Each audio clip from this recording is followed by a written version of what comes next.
everybody loves Star Wars. I love Star Wars. Alright, well, I like the original trilogy at least. Now, when it comes to the original trilogy on home media, I'm not gonna lie, they got kinda botched. You see, while George Lucas loved his movies, he couldn't help but keep going back to them to try to fix every minor thing, up to the point where the end result is completely different from what it originally was. You see, long story short, the original trilogy for Star Wars has a lot of really bad looking CGI added to it in the modern day releases like Disney Plus, the Blu-rays, and the DVDs. Now, if that's the only way that you're able to watch Star Wars, then go ahead, do it. There's no judging. It looks fine. It's still Star Wars, and it's still great. But a lot of people are really interested in seeing what the unaltered original trilogy is like, and maybe they even want to add it to their collections. Well, if you're interested in that, then just skip to this part of the video, and I'll tell you all about it. But I figured in the meantime, we could take a look at the history of Star Wars home media.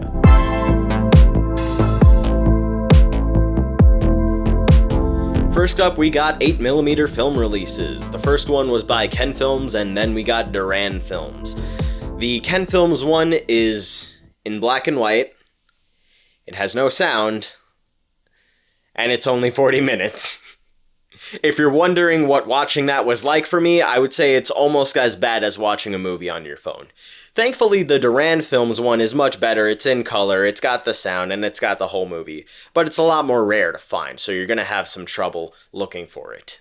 Now, while Betamax and VHS were out back then, the original trilogy didn't get released onto those platforms until 1982, 83, and 84, respectively.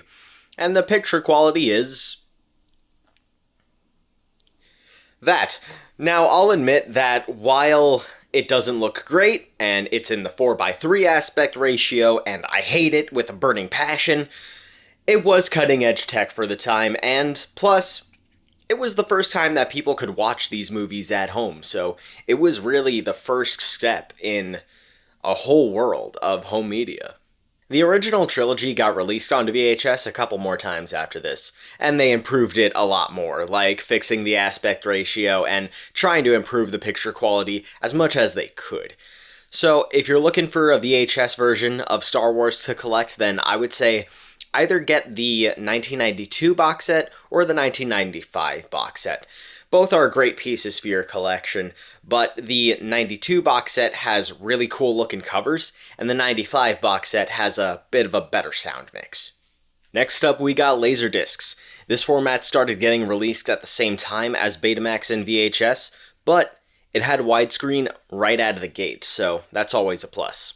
According to my resources, the 1986 and 87 Japanese laserdiscs have the best picture quality. For the time, it looked great, but by modern day standards, it isn't perfect since you got some artifacts and interlacing. It isn't perfect, but hey, if you're building up a laserdisc collection in 2022, then why not, am I right? And next comes the dreaded special editions. Released in 1997. They were first shown in theaters since movies got re-released in theaters all the time back then. But quickly after that, they came out on VHS, Betamax, Laserdisc, and DVD. It was a holy unity of crap. Like I said, there were a lot of unnecessary changes made to these movies in the special editions. A lot of CGI creatures were added in the background. Jabba the Hutt was turned into CGI, which in theory is a great idea for a change to make, but it just looks terrible. There's even an animation of Greedo shooting Han first, and Han doing a little dodge, and then he shoots, so it made it look like Han was just using self-defense. It was something that fans just weren't happy with. Every version of Star Wars from here on out would only have more and more changes made to them. Yes, this includes the Disney Plus versions. That's the most recent official update that we've gotten so far. And I'll admit, this is the version of Star Wars that me and everybody my age has grown up with. We didn't know any better. That's just the plain truth. I'll admit that the team behind the Disney Plus versions actually did a really good job picture quality-wise. They have HDR and Dolby Vision and all that fun stuff. but at the end of the day, they do have a lot of things that fans like myself just don't like. If you don't mind those changes, or maybe even if you do like them, then I would say get the 4K Blu-rays for your collection. If you're interested in a much more detailed explanation as to how and why the Star Wars Special Editions got made, then Bill Kimberlin wrote a really great book all about that history. He worked at ILM, which was the special effects studio that worked on all of the effects for the Star Wars trilogy. However, there is one more official release of the unaltered Star Wars trilogy, and that is the 2006 DVD box set. This is a wonderful piece of my collection. It's a little bit beat up, but I don't mind. It advertises having the special editions, right? But on a bonus disc, it has the unaltered trilogies. Oh, that's right, I forgot. The version that I bought only had the bonus disc on it. I think for the other two movies it has the special editions, but I don't care since that's not what I bought this for. The footage, unfortunately, comes from the Japanese laserdisc, which, like I said, it's not terrible, but I wish we could have had something better. George Lucas didn't even bother to upscale it. Some people suggest that maybe he made these look not great on purpose so that people would want to watch the special editions instead, but I don't know how true that is. Now, if you're interested in watching or maybe even owning the unaltered original trilogy, then I would say that the 2006 DVD box set is pretty good for modern and official releases. But there are other ways that you can watch it, because, my friends, Star Wars fans are insane.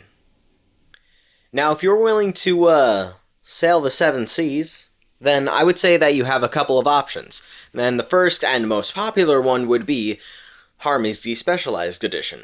Harmy is a dude who decided to heavily edit the original trilogy so that it looks like the way it did in the theatrical versions. He did a lot of Frankenstein methods, and I'll admit, the final product does not look bad at all. It's a really good recreation of how it's really supposed to look, so I love it personally, and it's certainly the easiest to find. While I'm not allowed to say how you can find it, do some research, you can find it. Trust me, guys. If you guys are wondering what my personal favorite way to watch the unaltered Star Wars trilogy is, then I would hands down say it is none other than Project 4K77.